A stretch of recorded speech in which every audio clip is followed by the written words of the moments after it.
Well, this morning we're with Jake Wightman, 4J Studios Performer of the Year, one of our joint winners.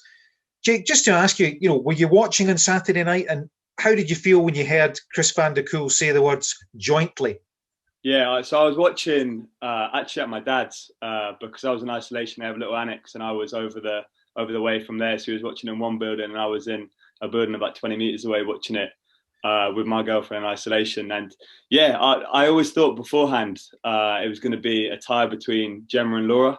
So as soon as they said jointly, I was like, oh, okay, yeah, I've got this right then. Gemma and Laura for the tied win, and I think my name was probably brought in last, which was a real shock because for those girls have had unbelievable seasons. They barely lost the race between them.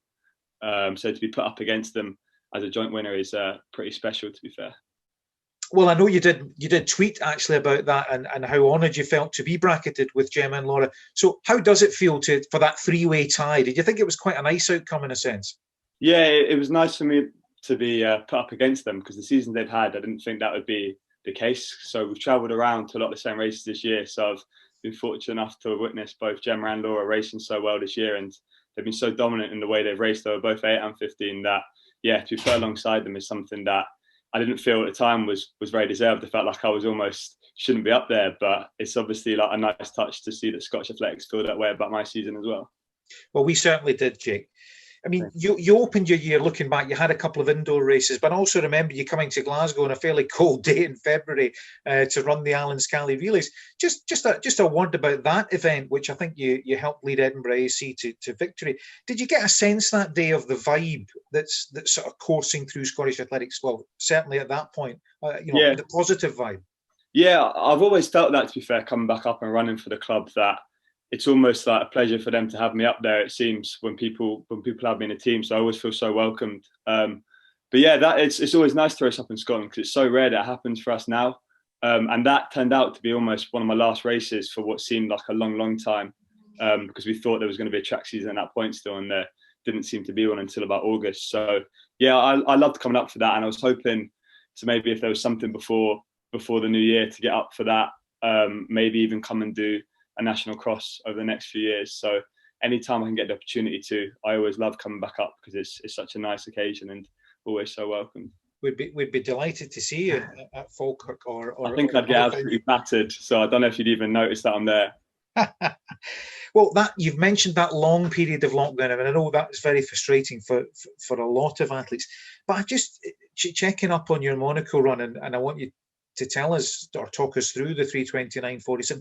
But it was only your second race of the season. I think you'd opened up on the Monday night that week, and then it was the Yeah. Friday night. Yeah, so I knew that Monaco was probably going to be my only 15 of the year because the plan was, even if it was an Olympic year, to just focus on 800s because I didn't need to run a quick 15 if it was the Olympics happening because I've got a standard. So just trying to sharpen up and get as much speed as possible.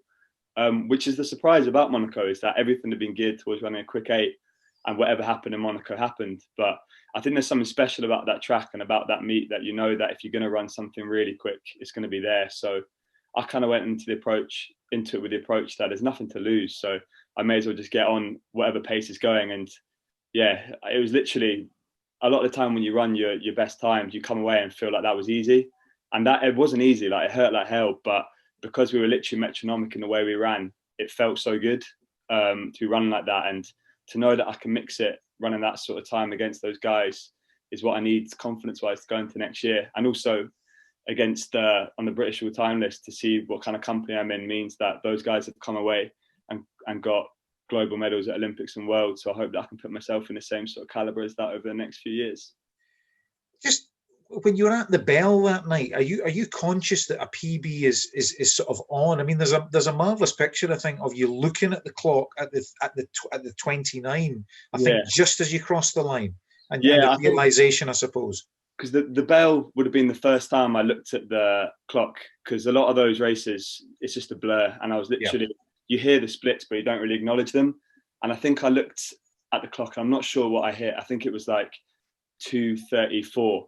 So I knew if I ran a 58 or 57-second lap, I was going to be getting close to a PB. And I've been knocking out 55s before that. So that's the first time I thought, like, Christ, like, if I don't die here, I could run something really quick. And crossing the line, I was a fraction between when the clock stopped at 28. And then it probably came back at like 31. So I didn't have a clue what I'd run. I was just hoping that I was looking at a 29. So only when it comes up on the scoreboard is when you see it. And I looked around, I was buzzing, but the crowd wasn't really that big. So it was kind of like not much noise, and everyone else had walked off because a lot of people probably disappointed with how they've run or not that bothered about like checking their time. So I was literally standing there on my own, like almost celebrating to myself, which is a bit sad. Oh, we were celebrating too. Don't worry. Hey, And then Ostrava, you had a very, very good run in the 800 as well, 1:44.18, I think it was. Another highlight and an impressive PB. Tom McKean ran 1:43.88. It's quite a number of years ago, and it's sort of standing the test of time. Is it realistic for you to feel that might be something you can threaten further? I hope so. That was one of the aims for this year, was to try and aim for that time. And I've known that time for years now, like to be able to recite it, because it's something that is such a benchmark in middle distance in Scotland, and we haven't really come that close to it. But then being able to knock about half a second off to run that PB in Ostrava took me within, was it 3/10 of it? And 3/10 in 800 could literally be positioning. It could just be going through the first lap a little bit quicker. So I believe over the course of my career, I'll be able to have a few good shots at it. But the credit to Tom McKean to be able to run that time. And I'm not sure how many times we went under 1:44 and 1:45, but it's a lot more than we're doing at the moment. So it shows the athlete you're up against and the record that deserves to have stood that long, but I hope won't stand for that much longer. Yeah, that's a very good point about the number of times. We have actually had a piece on that. I can't remember the figures, but they're pretty awesome, in fact, when you look at them.